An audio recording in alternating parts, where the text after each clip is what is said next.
Quando olhei a terra ardendo com a fogueira de São João, eu perguntei a Deus do céu, ai, por que tamanha judiação? Eu perguntei a Deus do céu, ai, por que tamanha judiação?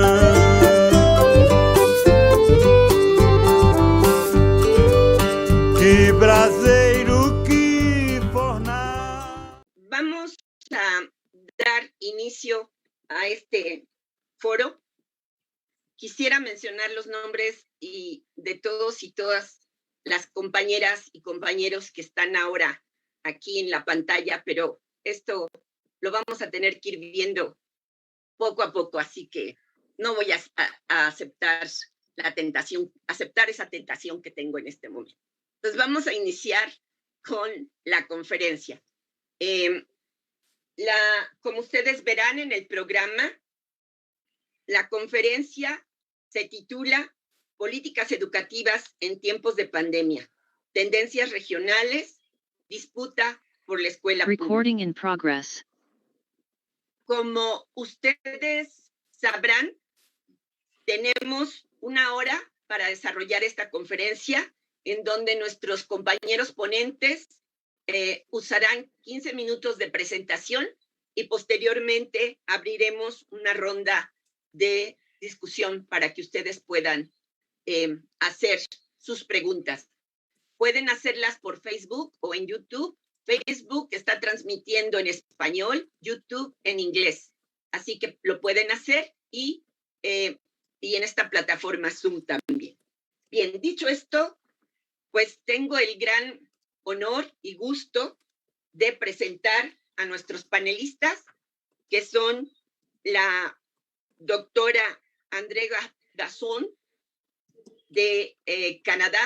Ella es la directora de investigación y tecnología de la Federación de Maestros y Maestras de la Columbia Británica, BCTF. Cuenta con doctorado en estudios educativos de la Universidad de Columbia Británica. Tiene una amplia experiencia en la dirección de actividades de investigación y programas educativos en diversas comunidades, incluido el trabajo en Gabón y Sudáfrica. Y, sobre todo, quiero resaltar que es una mujer comprometida y convencida de que el único camino para transformar nuestras sociedades con democracia y justicia social es una educación para la liberación y la solidaridad internacional por delante. Bienvenida, André. Ella va a ser nuestra primera panelista.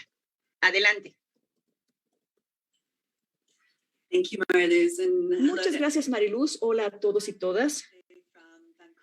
Estoy yo en Vancouver el día de hoy, que de forma tradicional es un territorio robado de las comunidades Musqueam, aquí en Canadá. Y bien, voy a comenzar compartiendo mi pantalla. Lo que quiero hacer en este tiempo que tengo es enfocarnos más que nada en las tendencias globales y en algunas de las cosas que pasaron en la pandemia, pero que se basaron en tendencias que ya existían antes en las políticas neoliberales. Entonces, ¿sí ven mi pantalla? Bien. Para seguir el tema central de la conferencia y dar seguimiento a todas las discusiones que hemos tenido en la campaña de RedCepa, la educación es una lucha. Por décadas, siglos de hecho, ha sido una lucha. Y en el corazón de la lucha, una pregunta que yo busco y analizo es la pregunta de ¿qué es lo que se enseña? Lo podemos pensar acerca de los programas de estudio o algunas otras formas de pedagogía, el programa. Y el segundo es cómo se enseña ese currículum, cómo es que el trabajo del el profesorado se entiende. Hay autonomía, hay control, hay espacios en donde haya libertad de expresión, etcétera. Entonces, yo me voy a enfocar en esta breve presentación acerca de cómo la OCDE ha buscado definir estas dos preguntas de formas muy específicas y hay que rastrear a través de diferentes intervenciones que ellos se han realizado en el pasado y que continúan hoy y que ocurrirá seguramente en el futuro, sobre todo por todo el escenario que se presentó con la COVID. Me imagino que ya conocerán quién es la OCDE, pero para darles un poco de antecedentes, es una organización global internacional que fue creada y es gobernada por las demandas de las economías del conocimiento mundial. Existe un presupuesto en todo el trabajo que hacen que la estandarización es posible y aparte deseable, que podemos tener un estándar mundial que todos los países pueden aplicar y aspirar a tener, que desde luego del conocimiento mundial. Pues, existe un presupuesto. Dicen ellos que se puede generalizar a todos los idiomas y las culturas. Posible y cuando la OCDE habla acerca de que sí, hagamos algunas adaptaciones para que sea relevante a nivel local, pero eso siempre es como algo que va por fuera en este discurso que ellos hacen de la estandarización mundial. A la hora de que están buscando esto, están enmascarando sus propias expectativas y supuestos culturales, esta mentalidad neoliberal que ha sido promovida en discursos y políticas y acciones mundiales.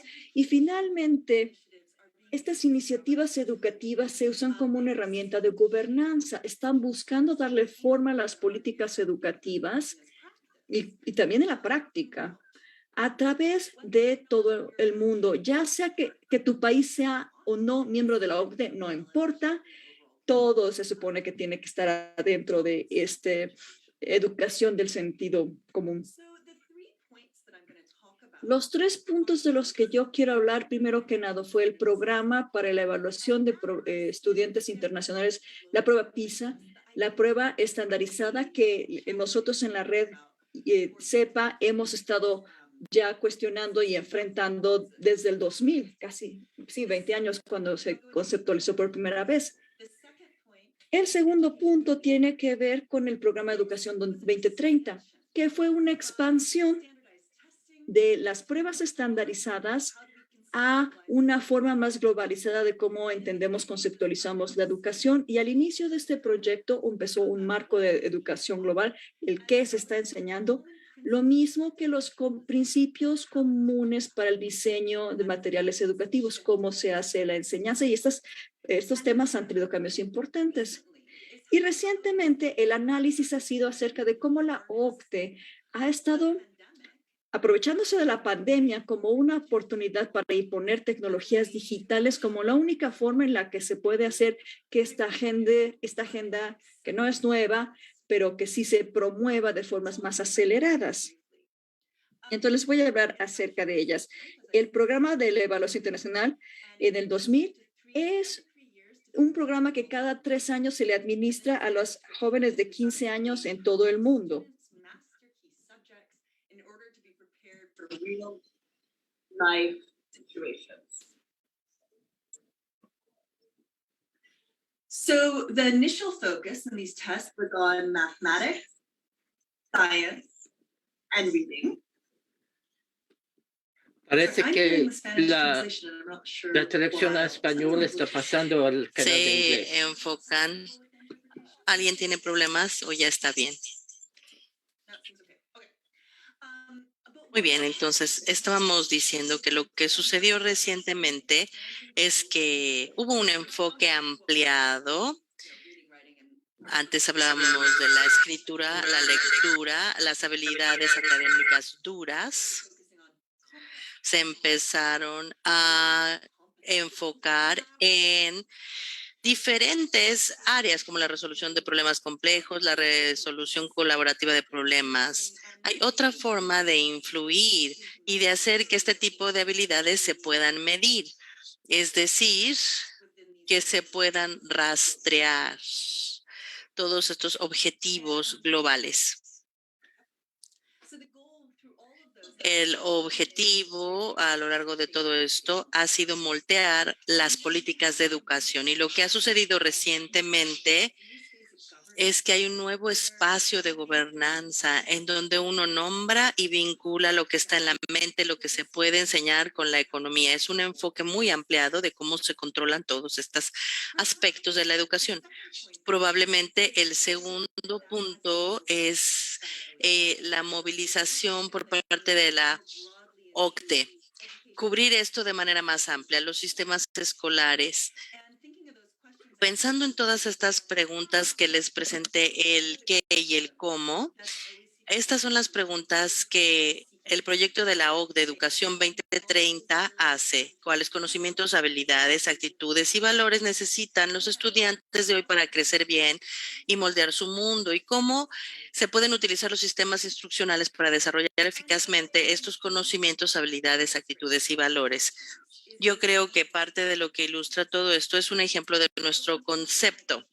En 2019, que fue el lanzamiento de la segunda fase, en donde se hizo el diseño instruccional y se vio cómo se veía todo esto, British Columbia fue la sede para una conferencia de la OCDE. British Columbia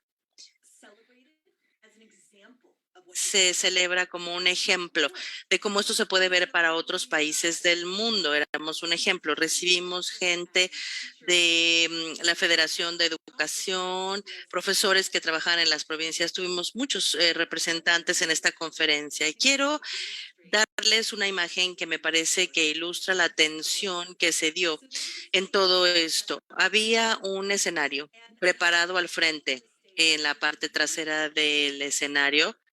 Había arte indígena increíble, un arte indígena fantástico y durante todas las presentaciones hubo un reconocimiento como lo que yo hice, reconocimiento del territorio, hubo una conversación acerca de integrar y qué significaba esto en British Columbia. Celebramos el trabajo que se lleva a cabo en British Columbia y después, cuando llegó el momento de lanzar el programa, un funcionario de la OCDE se levantó en el escenario frente de este escenario, en este contexto, y dijo, así como los grandes exploradores navegaron a lo largo del océano trayendo nuevos conocimientos, este proyecto nos ayudará a navegar nuevos escenarios de la educación. Y para mí esto ilustra la situación de lo que está sucediendo realmente en este momento, en donde quieren ampliar el enfoque y celebran en British Columbia, por ejemplo, el conocimiento y la fusión del conocimiento, pero también celebran que controlan el conocimiento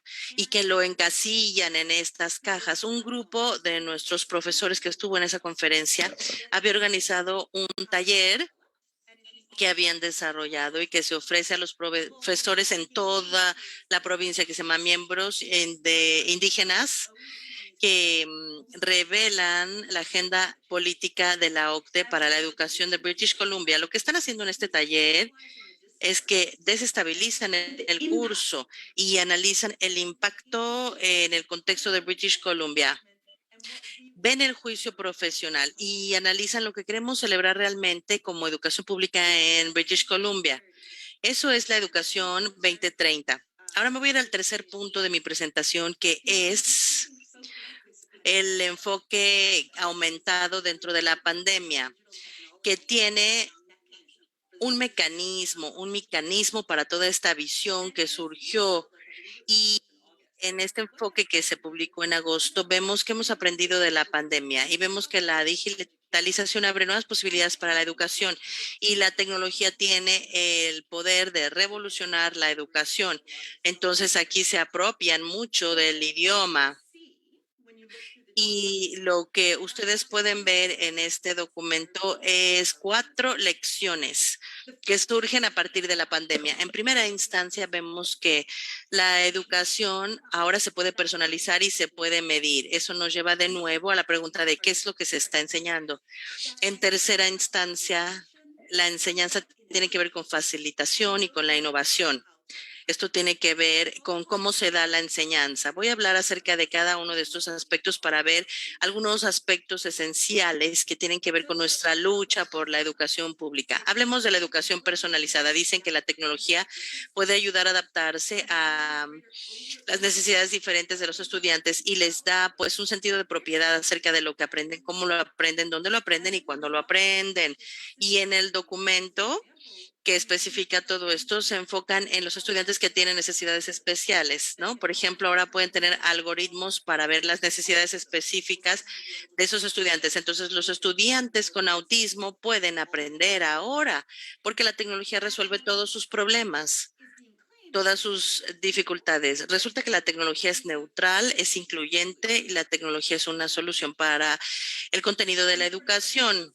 Y parte del análisis aquí es cómo empezamos a desempacar todos estos ejemplos de cómo cualquier tecnología dentro de la educación está integrada en el panorama de la equidad e inequidad de aprendizaje en cuanto a quién tiene acceso a la educación, las diferencias y qué es lo que se puede considerar como conocimiento en estas plataformas. Así que volvemos a la pregunta de nuevo y cómo se evalúa que la educación es medible, se puede medir, hablamos de la prueba PISA. Todo esto se construye sobre la prueba PISA, pero ahora no solo se concentra en una prueba, sino que todo lo que está en educación se puede capturar en términos de datos. Entonces podemos hacer evaluaciones de datos en tiempo real. Los profesores enseñan mejor y los sistemas de educación se vuelven más efectivos con base en cuál es su lógica de mejor y más efectivo. Yo sé que uno de los talleres que vamos a hacer el día de hoy va a tener que ver mucho más con este tema. Lo que vemos aquí es una convergencia de transformación global y de capitalismo de supervisión, en donde toda la educación se resume a reunir y adicionar o agregar datos, ¿no? Pero mi pregunta es, ¿quién impulsa todo esto? ¿Qué es lo que se pierde cuando se comercializa la educación a través de la medición? Ahora vámonos a responder la pregunta ¿cómo? Denme un minutito aquí para hablarles acerca de la facilitación. Hoy se ve que ese es el papel de un profesor, facilitar. Lo que es claro es que para los robots, el software de la aula y las analíticas predictivas y para que funcionen de manera efectiva, se necesitaría reinventar el papel de un profesor, de un docente.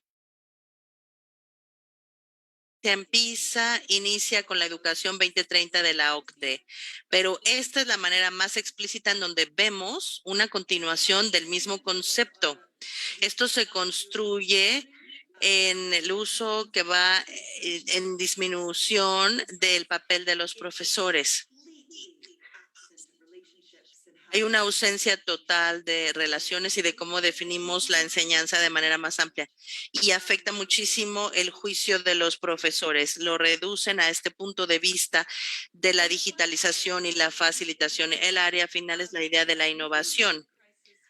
Moviéndonos más allá de la crisis, se necesita un campo de juego más parejo. Esto quiere decir avanzar más allá de la crisis, nivelar el campo. Esto significa motivar la innovación dentro del sistema y abrirlo a ideas creativas desde afuera. Quieren decir que esto es algo positivo. Dicen que el gobierno no puede financiar 100% la educación, entonces necesitamos al sector privado para poder manejar todo esto. Pero ¿qué sucede? ¿Qué sucede? Estamos hablando que se quiere hacer de la educación algo así como el servicio de Uber. Resulta que las compañías de tecnología están utilizando la pandemia para aumentar el perfil de sus servicios y para empaquetar partes y piezas de la educación y así los consumidores puedan elegir lo que quieren para elegir qué tipo de educación quieren recibir. Entonces, en términos generales, a través de todo esto, vemos nuevos espacios en donde solo vemos que continúa la colonización.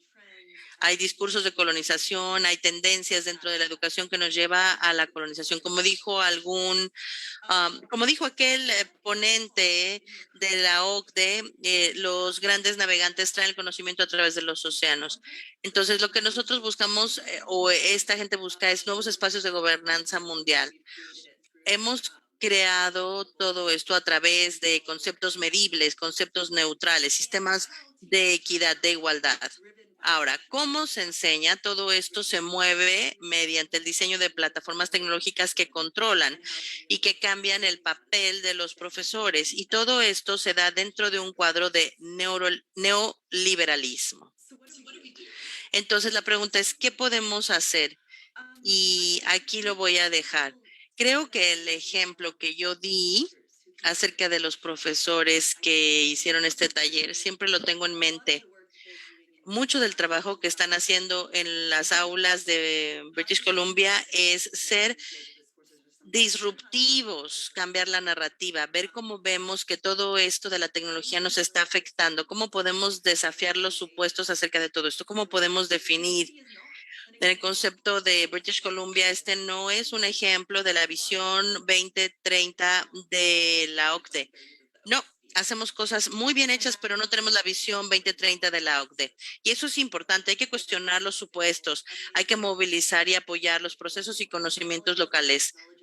Hay conocimiento indígena que es increíble y maravilloso, pero no se pueden empaquetar ni se pueden medir así de esta manera.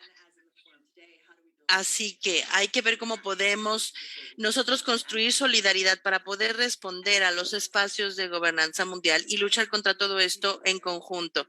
Con esto cierro mi presentación para respetar el tiempo y bueno, estoy en la mejor disposición de responder a las preguntas que puedan surgir. Muchas gracias, André.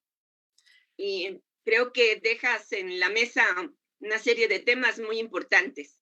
Se siguen incorporando compañeros y compañeras de las diferentes organizaciones. Les damos la bienvenida y vamos a darle la palabra a nuestro compañero Roberto Leger. Él es de Brasil, es doctor en educación por la Universidad de Sao Paulo, fue rector de la Universidad Federal de Río de Janeiro del 2015 al 2019. Y aquí quiero decir algo que es muy importante.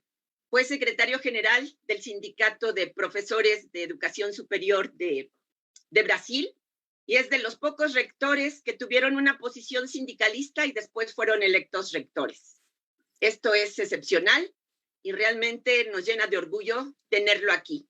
Además, actualmente es profesor titular en la Facultad de Educación en el programa de posgrado en Educación de la Universidad Federal de Río de Janeiro y, por supuesto, es un compañero activista, dirigente sindical, político, comprometido con las luchas de nuestros pueblos. Bienvenido, Roberto. Gracias, Mariluz. Es un gusto muy grande estar con ustedes. Yo voy a hablar en portuñol. Yo creo que es mejor no hacer una presentación en PowerPoint. Yo creo que será más rápido. Una breve caracterización. Bueno, André dibujó un marco, un cuadro muy potente de la situación de educación. En Brasil hay una expresión muy concreta de la mercantilización, como habla André. El campo educativo se ve profundamente modificado por la acción de grupos educativos bajo el control de fondos de inversión que cotizan en la bolsa de valores. Esos grupos actúan en la formación de plataformas tecnológicas y también de sistemas educativos. La inserción de trabajo docente en las plataformas tecnológicas se amplió en contexto de la pandemia y la expansión aumenta la concentración de los grupos, de las organizaciones privadas en beneficio de las corporaciones financieras. Y también hay una refuncionalización de la educación misma. Es un ejemplo muy concreto. Es un Roden, Cogna, que tiene 1 millón de estudiantes. Su valor en la bolsa es 4.000 millones de dólares en 2019. Y tiene una subsidiaria vasta que tiene sus acciones en Nasdaq. Vasta es una corporación de sistemas educativos y también de plataformas. Miran al sector de educación privada en Brasil, que tiene 19% de los estudiantes de educación básica en Brasil están en las instituciones privadas. En enseñanza superior, 77% están en el sector privado mercantil. Pero también miran la red pública.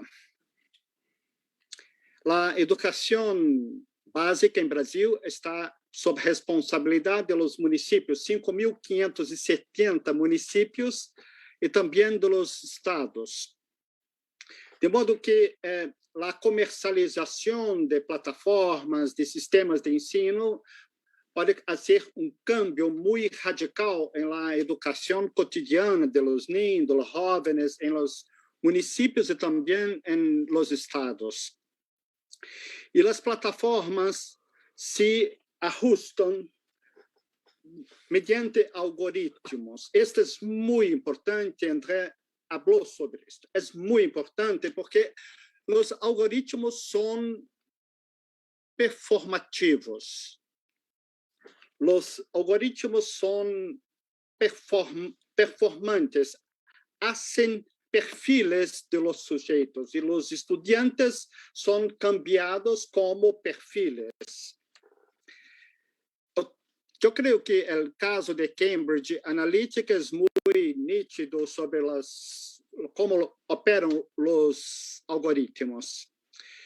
Y en 5 años, el holding Cogna logró reducir el costo de la fuerza laboral, de la fuerza de trabajo de las organizaciones educacionales de 56% de los ingresos para solamente 24% de los ingresos.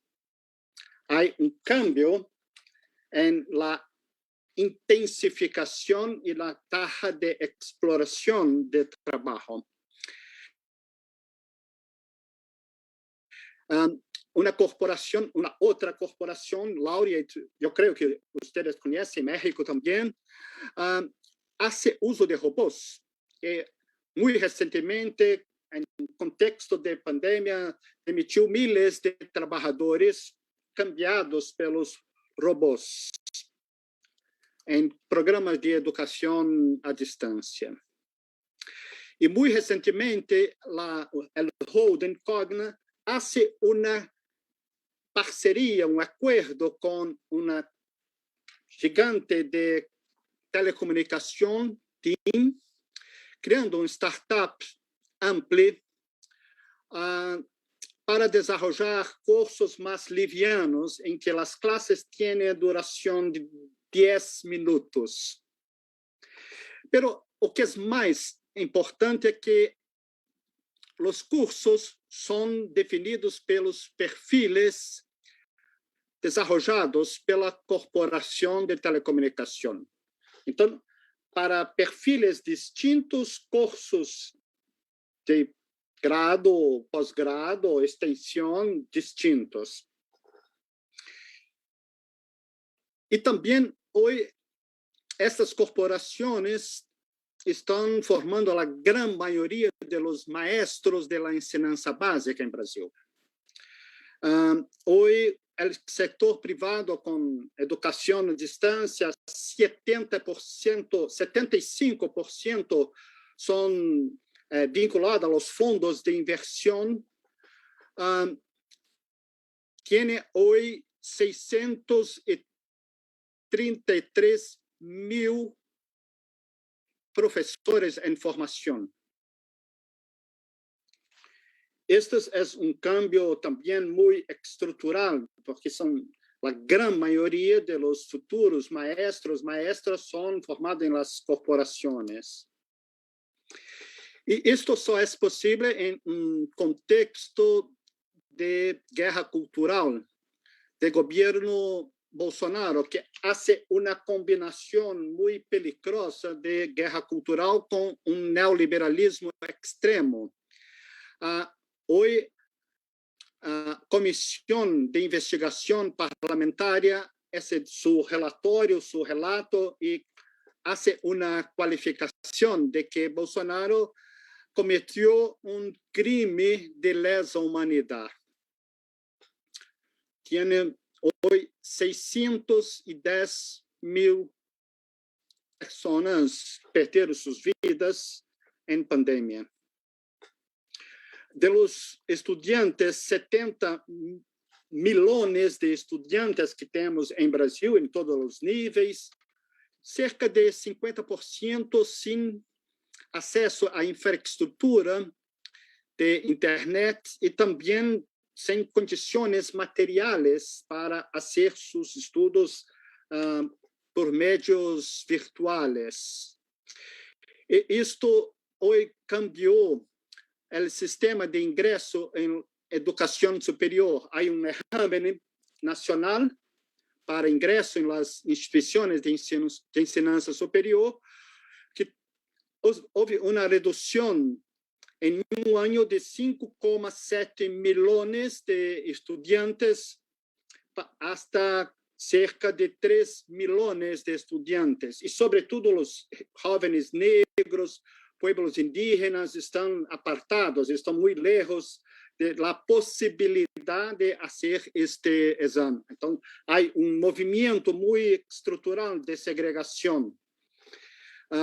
Y también, en contexto de la pandemia, dos 2,2 millones de maestras y maestros de la educación básica, cerca de 50% no tiene un contrato estable, un contrato por tiempo indefinido, ¿no? Son contratos por tiempo determinado y muchos miles no tuvieron sus contratos renovados. Y también el sector privado hoy una demisión muy elevada también en Brasil. Y esto está cambiando las condiciones laborales con un burnout muy extendido, ¿no? De agotamiento, desaliento, sufrimiento laboral, falta de reconocimiento, encima todos los problemas de burnout. Y el gobierno hace una política muy feroz, muy marcada por una mirada de características neofascistas. El ministro de la Educación habla que la universidad es una institución para élite, y también el ministro de Hacienda habla que, bueno, hoy hasta un hijo de un conserje quiere ir a la universidad.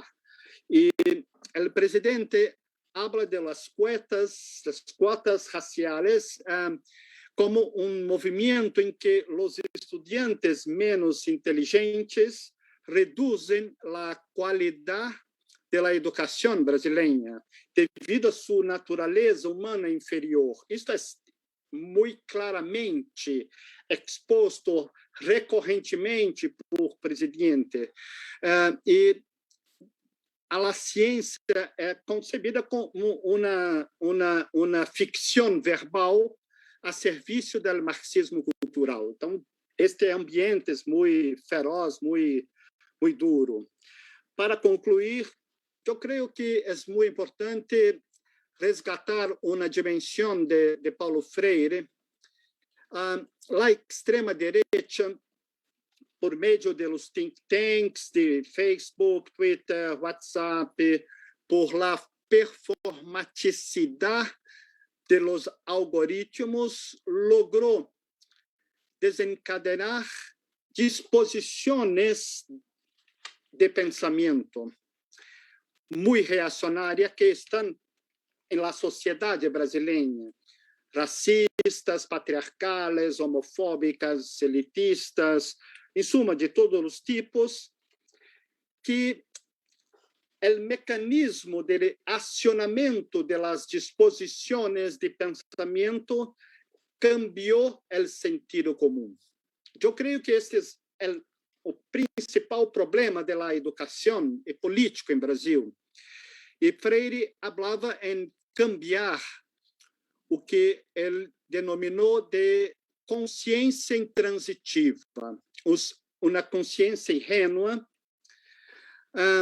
por diálogo com a gente, pelos círculos de cultura, por uma reflexão sobre o significado de las palavras, hacia uma consciência basada em la transitividade crítica. E nós necessitamos desafiar o sentido comum. Em Brasil, em 2019, a juventude desenvolveu o tsunami da educação com, eu creio, mais de 1 milhão de pessoas nas calles em todo o país. Há huelgas muito importantes em defesa da vida, lutas contra a reforma da educação, da ensinança secundária, lutas para enfrentar a contra-reforma da Constituição. Hoje há uma contra-reforma administrativa muito peligrosa em país. E eu creio que o maior desafio é uma internacionalização e também a construção, como falou sociólogo muito importante de Brasil, Florestan Fernandes, em novo ponto de partida, de redimensionamento das lutas por la educação pública, porque não é possível hoje fazer uma defesa da educação pública com professores, maestros, estudantes solamente. É preciso novas coalições e também coalições internacionais. E a Rede CEPA é uma inspiração e uma necessidade histórica das lutas magisteriales em defesa da educação pública. Gracias. Muchas gracias. Roberto, André, creo que han sido dos presentaciones muy ricas en ideas y propuestas. Recordamos que estamos en el tema de políticas educativas en tiempos de pandemia, tendencias regionales y disputa por la educación pública. Con lo que terminan tanto André como Roberto es precisamente en esta idea de cómo podemos construir una disputa por la educación pública desde nuestros pueblos. Y yo creo que este es un tema fundamental. Tenemos algunos minutos para la posibilidad de discutir. Exactamente tenemos 15 minutos. Entonces, les pediría que pudieran hacer comentarios muy breves. No sé, para los compañeros que están conduciéndolo y transmitiendo en Facebook y en YouTube, si hay preguntas también que las pudieran poner en el chat aquí de la plataforma y abrimos para los que están ahora presentes en Zoom y a reserva de ir presentando algunas de las preguntas. No sé si tengan preguntas, comentarios muy breves para poder después darles 3 minutos a André y 3 minutos a Roberto para que cierren. ¿Alguien quiere intervenir? El maestro Raciel, de la sección 18 de Michoacán, de la CENTE, México. Adelante, maestro. Gracias. Buenas tardes a todas y a todos, compañeras y compañeros. Pues indiscutiblemente es un tema muy importante que hoy a todos los trabajadores de la educación nos tiene ocupados, ¿no? Y me parece que es muy fundamental el que nosotros estemos analizando cómo podemos defender esa educación pública, porque podemos realizar diferentes ejercicios de intercambio de experiencias, pero ¿qué más podemos hacer? Porque en nuestros estados, países, estamos realizando esfuerzos importantes para poder defender esta o detener esta política de globalización, con esa tendencia de privatización de la educación pública. Entonces, considero que los esfuerzos que hemos realizado ante esta política neoliberal global, nuestros pequeños, grandes y medianos esfuerzos requieren de más, de un proyecto mucho más amplio en el cual podemos o podamos todos juntos de manera articulada hacer una especie de lucha continental. Entonces, en ese sentido, quisiera preguntarle a los ponentes de si pueden tener alguna idea, alguna propuesta de cómo pudiéramos articularnos para defender todos de norte a sur en todo el continente americano la educación pública. Gracias. Gracias, maestro, y sobre todo por también la precisión y la brevedad. ¿Alguien más, compañeros, compañeras, que quiera tomar la palabra?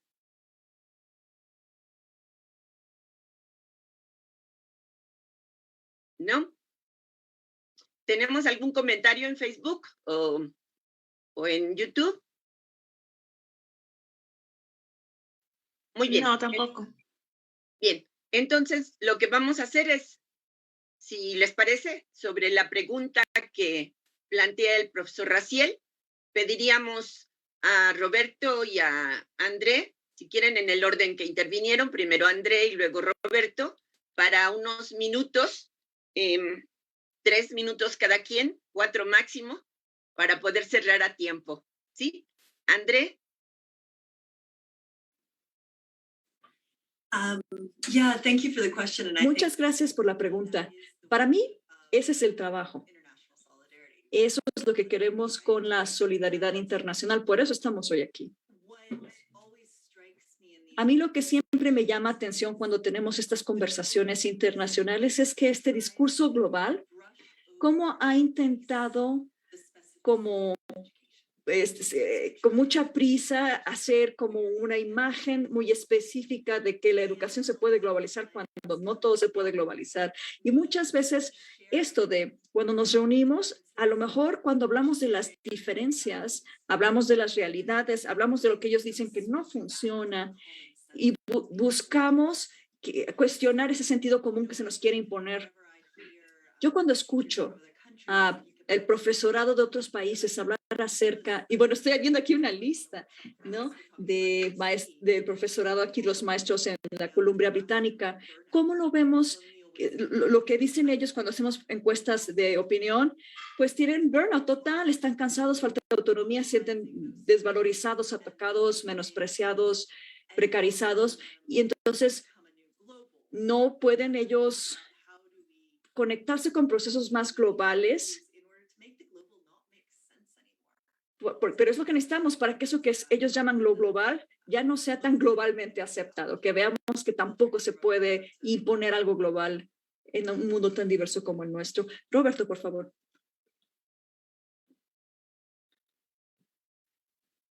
Adelante, Roberto. Roberto. Ok.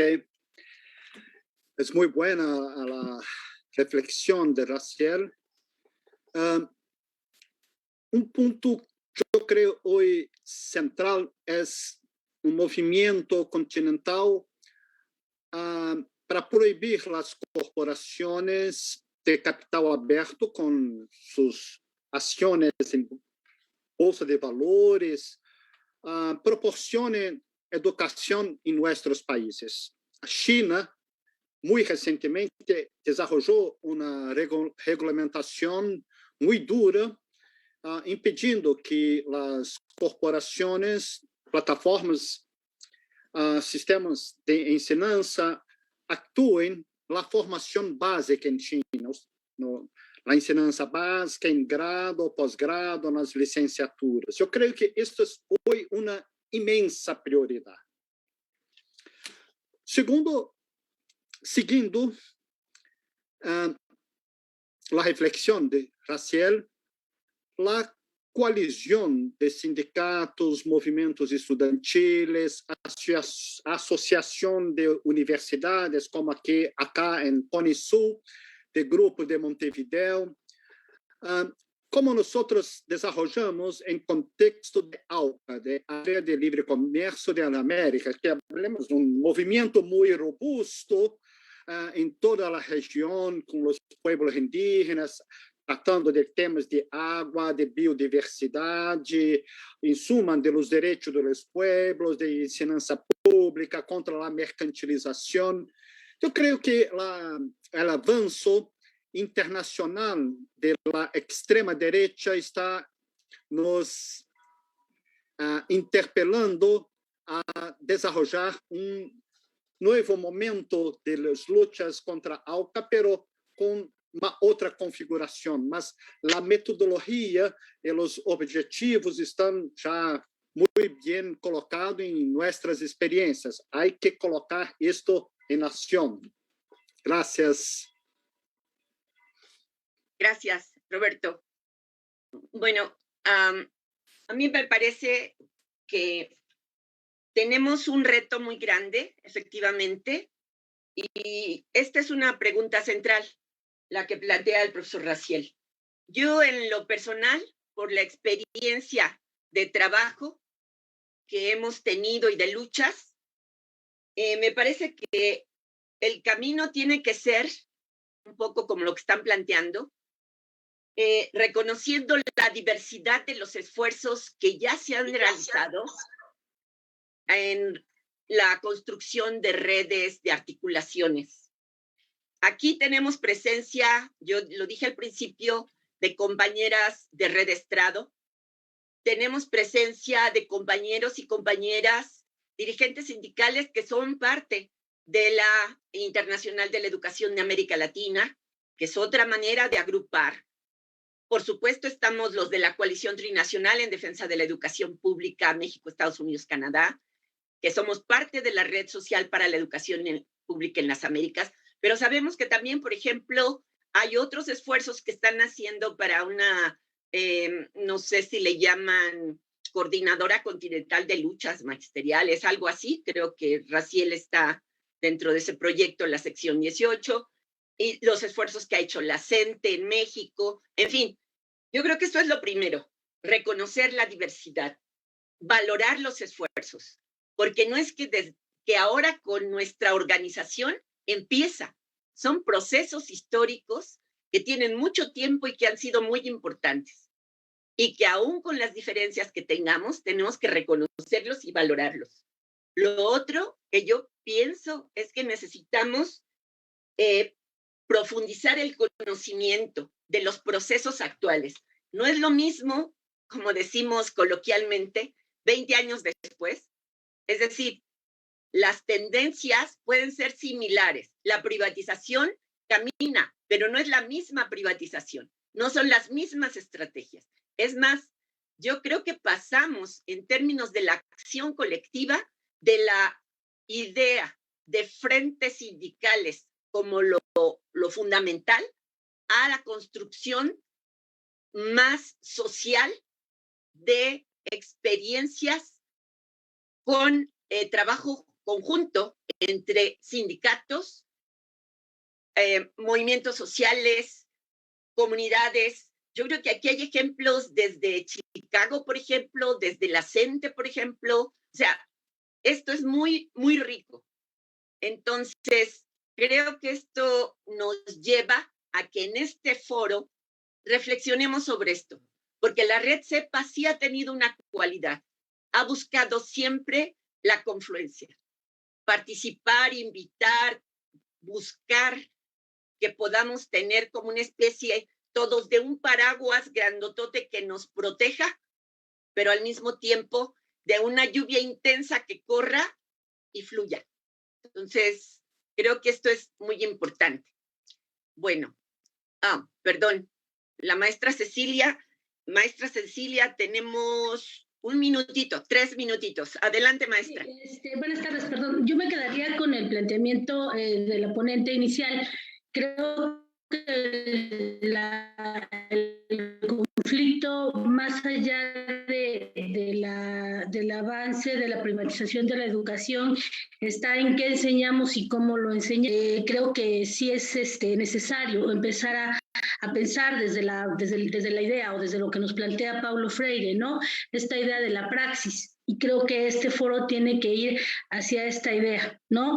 El gran problema es no qué nos mandan a enseñar, sino cómo nosotros legitimamos en los espacios que nos corresponde ese conocimiento o no. Yo creo que las preguntas permiten pensarnos desde lo propio para después ir sumando las resistencias. Esa sería mi participación. Gracias. Muy importante, maestra. Muchas gracias por haber intervenido. Maestro Franklin, 2 minutos, porque ya tenemos que cerrar. Muchas gracias. Saludos desde Ecuador.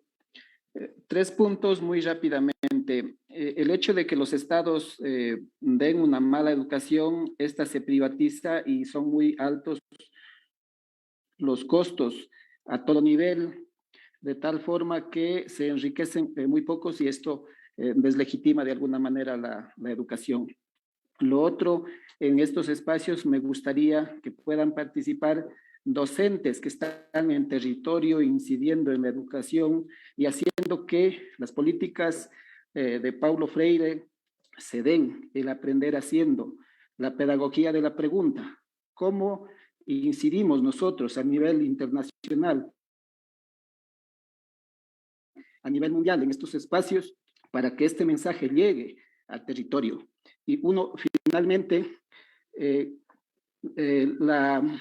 perdonen, nosotros como personas, yo no soy docente, trabajo en una cooperativa de ahorro y crédito, sin embargo, esta hace educación y nos falta incidir en educación financiera para que reorientemos los recursos que tenemos a mano en la sociedad, en la ciudadanía. Eso me gustaría. Gracias por el espacio que se nos da. Como decía, saludos desde Ecuador. Una buena tarde. Gracias, maestro. Bueno, pues estamos sobre el tiempo. No sé si algo quisiera agregar en un minuto, André, o en un minuto, Roberto. ¿Sí? ¿Quieres decir algo? Sí, Roberto. Rápidamente, en Brasil las corporaciones miran el fondo público. No hay mercantilización sin fondo público. Esto es una mirada hacia los gobiernos, al Estado y la reconfiguración de los estados también acá en América Latina. Gracias, Roberto. ¿André? No, I think just adding with the thought that No. Simplemente para cerrar, el juicio de tener autonomía en cátedra, la libertad de cátedra es muy importante aquí. Si el mundo nos dice, los expertos se quieren venir a enseñar a los maestros qué hacer, yo quiero que se reconozcan y se moviliza que los maestros ya somos expertos en la enseñanza y que no tienen por qué decirnos qué hacer, es decir, la libertad de cátedra, que es que lo presentemos hoy mañana. Muy bien. Pues muchas gracias a todos y todas. Creo que ha sido un buen inicio de foro y...